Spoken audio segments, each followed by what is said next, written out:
Unfortunately, I have to bring you the news that online dating games are now here, along with intense violence games, realistic blood, romantic themes, deception?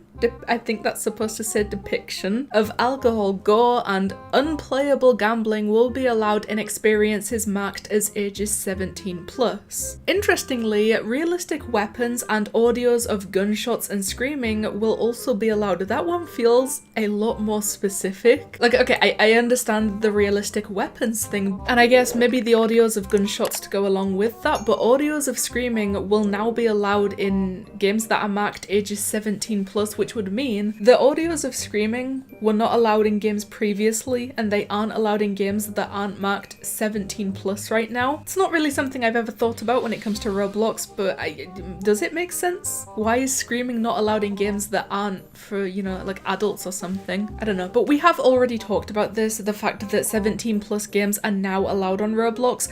The reason that we're talking about it again is because there is a lot more information coming from the RTC now, including this right here, make experience ages 17 plus. I think that this is interesting because what if you press cancel? If you press yes, make experience ages 17 plus, this experience will become accessible to only age verified 17 plus users. The age recommendation of ages 17 plus cannot be removed. So pretty much if you go through the entire questionnaire for your game and Roblox decides that it's supposed to be marked as 17 plus, you press yes, make experience 17 plus, and you cannot undo that, you can't change that. If you press cancel, I have no idea. It might be that, you know, they just don't allow you to open your game or anybody to play your game until you decide to go through with it and just, you know, end up making the game 17 plus, because I can imagine that with making a game 17 plus, that might mean, and probably definitely will mean, that you're gonna get a lot less players than a game that is for all ages. I think that's obvious, especially when it's not all 17 plus people, it's only people who have verified their age and they are obviously verified to be over 17. Those are the only ones that will be able to enter those games, so even though I am over 17, I haven't age verified, so I still wouldn't even be allowed to enter those games. So despite the entire list of all of these different things that will now be allowed in games that are 17 plus, like the violence, blood,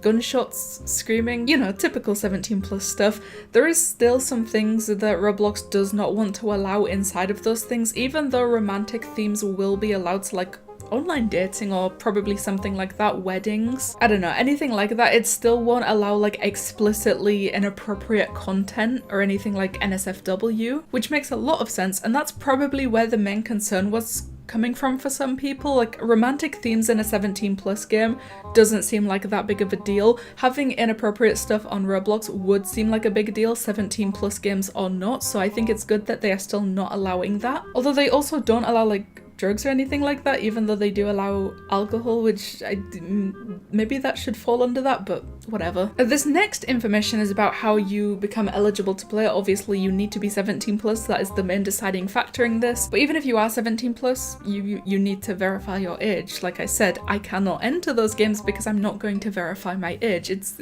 kind of funky to think about, but I think it's necessary, because if you just say that you're 17 plus and you're not 17 plus and Roblox just lets you enter the game, what's the point of having the rating be 17 plus? But they say unless if you live in Saudi Arabia, South Korea or Turkey, you will not be eligible to play 17 plus experiences. So I don't know what they mean by that. They didn't really explain it very well, but it kind of seems like they're saying that you don't need to verify your age if you're in those countries, so I mean that's a plus for those people, I guess. Also, quickly going back to the fact that you have to press yes, make my experience ages 17 plus when you are, you know, changing the age rating on your own game. Apparently, even if you accidentally press that, if you accidentally make your age rating 17 plus on your game, it can't be undone. Like, there is just no way to remove that or change that. Your entire game will pretty much be lost if you accidentally press yes, make it 17 plus. I don't know how you would accidentally do that, because if Roblox decides that your game needs to be 17 plus, I don't think there's any way of working around that, because you have to go through the questionnaire. The questions that you answer are exactly what helps Roblox decide which age rating to give your game, so I don't think it's that high of a risk of accidentally doing that, but still, it's a possibility. I mean, there is a lot more information about this going through this entire thing. There is like paragraphs and paragraphs of all of this information about the new 17 plus games, but ultimately I do think that we have covered the most important things, I think. I hope. I mean, when it comes down to it, I won't even know what these games are going to entail because I won't even be able to enter them for myself because of the whole age verification thing. I just don't feel like doing it. And I know that a lot of people are in the same boat, so I am also very curious to see how many people are actually playing games that are 17 plus, like how many people actively are inside of them. So please, the comments is the place to go. Tell me what you guys think about Roblox now allowing games to be 17 plus and all of the things that they allow inside of them. Thank you guys so much for watching, and I'll see you in the next one.